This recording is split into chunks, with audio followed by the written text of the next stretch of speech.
Good afternoon and welcome back to the Return Homestead. My name is Mike and my wife Marty and I homestead 50 acres in southeastern Kentucky. Today it's just time to get a little work done. We've been kind of delinquent in making videos. We've had a lot of small projects going on, not a lot of any great interest, and one project that we really didn't want to put on video for you. Gonna walk around the property, show you what's going on, tell you what we've been up to, and explain that project to you. At the end of the video, we have a special offer for you on insect control.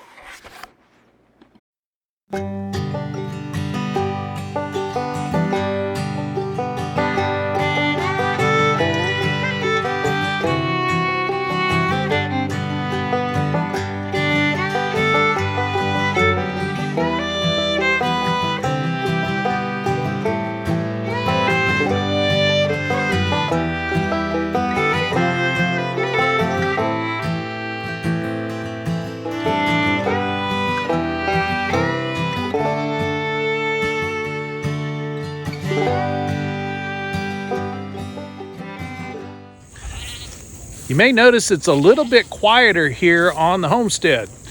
There aren't quite as many roosters as there were before. We've been talking about the need to eliminate roosters so that we could quiet things down in the hen house, and we finally had to take care of that. The hens were really looking a little bit battered. The egg production had dropped off to only 8 or 9 eggs a day, and we should be getting at least a dozen a day, probably more like 20. So we've gotten rid of some of the roosters. I'm gonna take a walk around the chicken yard and just see how the chickens are doing here.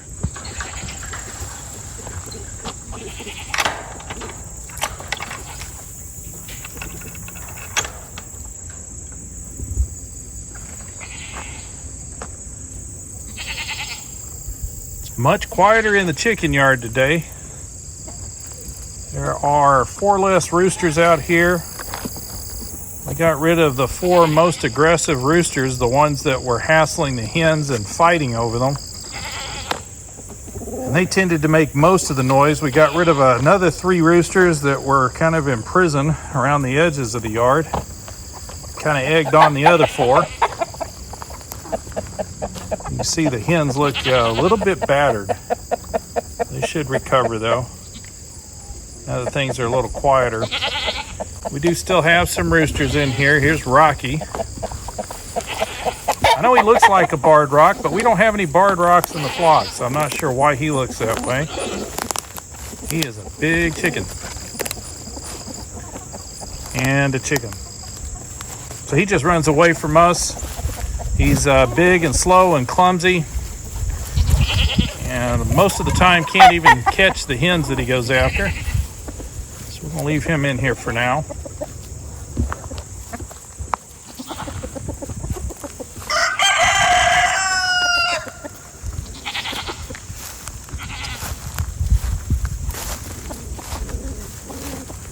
You can hear Dottie and Domino behind me. They're just wanting to eat. It's time for them to get a little grain this evening.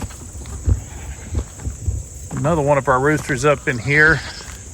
Call him Boots. He's got feathers on his feet, so he looks like he's wearing a pair of boots. See if we can get him to come over and play with the camera a little bit. Oh, here he is.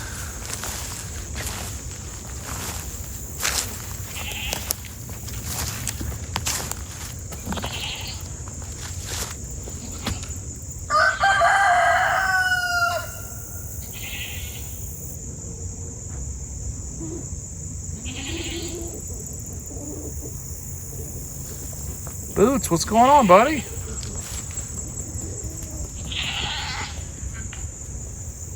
Haven't figured it out yet, but the chickens don't seem to like the camera on the selfie stick. It makes them real nervous when the camera comes out. So far, our maggot farm is producing absolutely nothing but a bad smell. So I'm going to do a little research, see if I can figure out why we're not able to get maggots out of this thing. I wonder if it has something to do with the gypsum that's in there from the drywall mud. Maybe it would have been a good idea to clean the bucket out first. If you've had success doing a maggot farm, please let me know what I'm doing wrong here. This time of year in Kentucky is when the spiders really come out, so I'm having to dodge spider webs everywhere I go. There's some pretty big spiders. They'll build a web across any opening between trees or fences. They're not harmful, they're not poisonous in any way, but it is kind of annoying when you're walking around or riding on the four-wheeler and you get a spider web right in the middle of your nose. Spiders aren't the only creepy crawlies. There's always surprises when you're homesteading. You never know what you're gonna find next, especially up in a raised bed planter made with railroad ties. This copperhead is definitely not a friend. Snakes like this are probably up in here all the time. We have seen a black racer up in this tiered garden. He's no trouble, and we hoped he would keep the other snakes away, but this definitely poisonous snake has decided that this is a good place for him to spend his winter. But it also tells us where we need to make improvements. We've known this tiered garden was a problem. It's on the slate for maybe late next year to tear it apart and rebuild it. We may not have that long, and I don't want to be up in here picking strawberries and wind up with a handful of snake instead. Just keep your wits about you while you're homesteading. Keep cats around too. The cat actually told us about this snake sitting up in here. He was trying to hit it, and it was buried up inside of the log, and I could see the pattern of the snake, couldn't actually see it. And in case you're wondering, no, I'm not going to let it live. Feed it to the chickens. Feed it to the chickens after we get that head off of it. Yeah. That's kind of the gory part. I'm not going to put that on video, guys. You're going to have to go out and figure out how to do that for yourself at some point. If you're going to return to the land, return to labor, and stay alive, you're going to have to get rid of these snakes.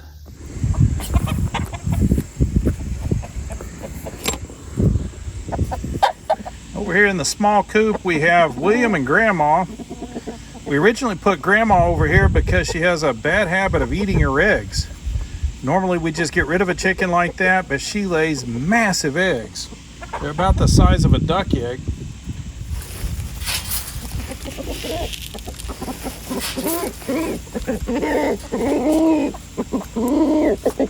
So I've kept Grandma in here with William. William is a little bit of a coward, so he gets picked on pretty bad by the other roosters. He also doesn't like staying inside of the yard. So we couldn't keep Grandma with the other chickens because she'd teach them how to eat eggs, and William would teach them how to escape. So we're keeping them isolated for now. We want to get some fertilized eggs out of Grandma, see if we can hatch some more hens that will lay those giant duck egg looking things for us. And then I think one of the neighbors wants to take this pair, use them for bug control around one of their other properties.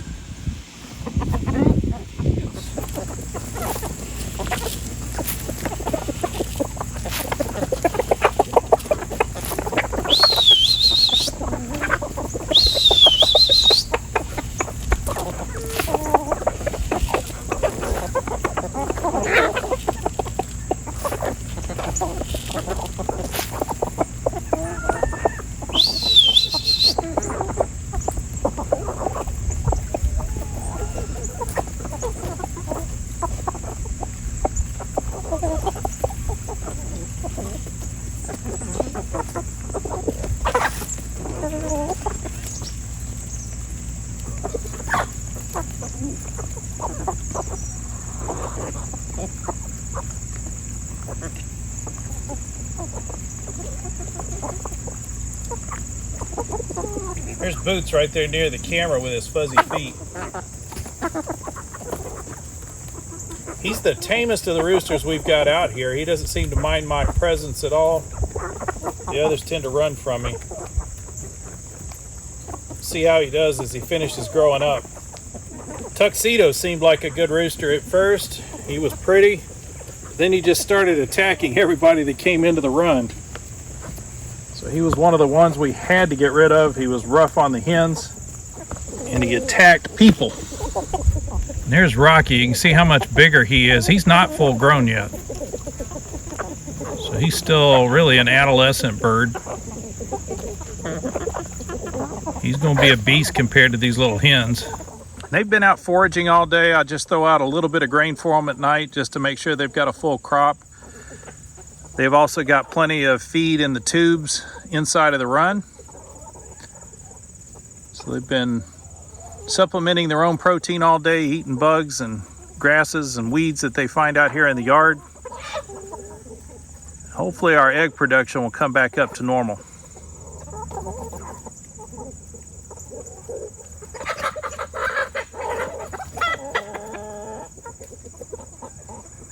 That was actually a chicken fight, not roosters, but a couple of hens going at it.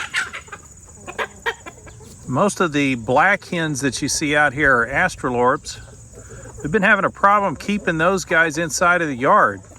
Unlike all of the other hens, there's several of them that don't have a problem flying up and over the fence.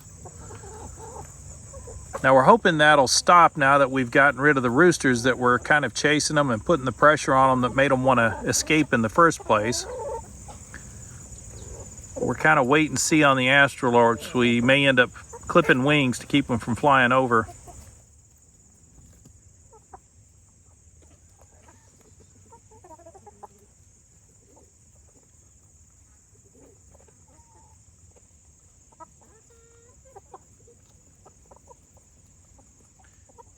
This is actually an activity I wish I spent more time doing. We don't have a lot of time for just sitting and watching the flock.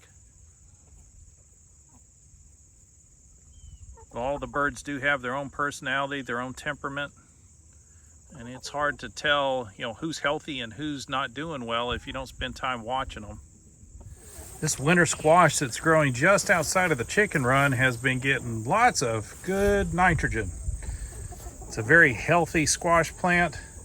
It's doing well. It hasn't succumbed to any pressure from the vine borers or from the squash bugs at all.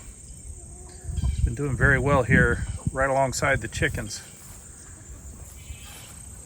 Got a lot of big flowers on it, but we've also got one very large squash up in here. Still a little bit green on the skin. I'm gonna leave that for a few more days. Let it get completely orange before we pick it.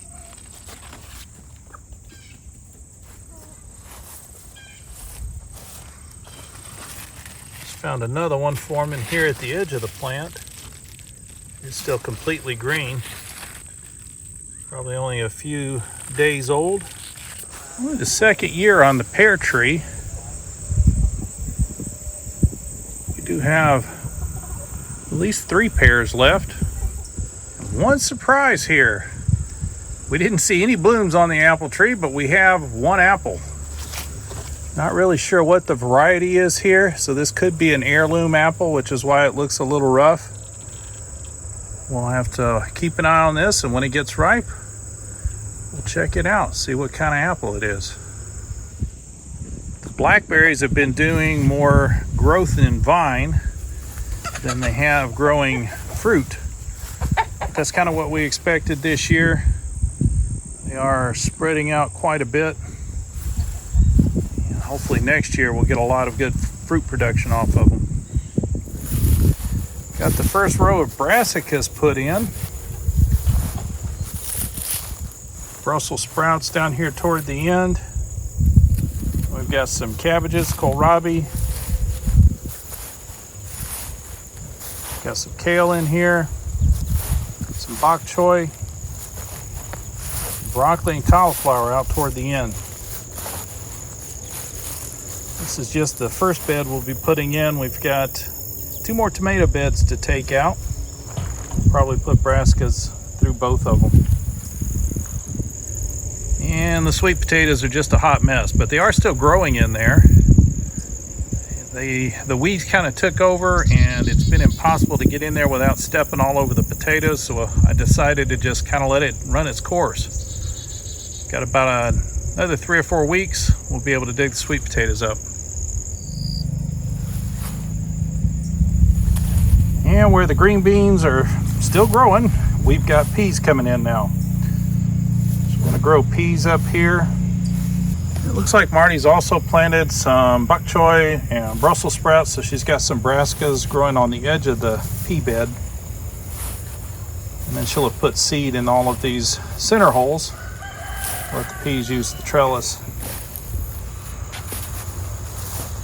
We've picked a large number of peppers. We've still got quite a few on the plants. Marty has 2 ferments going right now to make a fermented hot sauce. We'll take a look at that here in just a minute. So back here in the corner, Marty's got a couple of jars going. Hun, what do you got growing back here? This is fermented peppers and onions. So it's jalapenos, sugar rush peach, bell peppers, banana peppers, and onions. Those will ferment. Then I will take those along with some apple cider vinegar and a few other ingredients, and I'll go over that on another video. It gets blended up and becomes a chili sauce. So how do you get the ferment going? What makes it a ferment? So you layer each of your vegetables, well, because it looks good. And then you'd have 4 cups of water, 5 tablespoons of salt, and you mix it until it's dissolved. You fill it to the top, leaving about 1-inch headspace. And then I have glass weights. So I have these glass weights that go on top of the jar to hold all the liquid in the brine. So you're just trying to make sure that all the vegetable material stays below the level of the brine? Correct. And then I've got airlocks on top of that. They're filled with water, and it lets air out, but it doesn't let gnats in, which we have right now.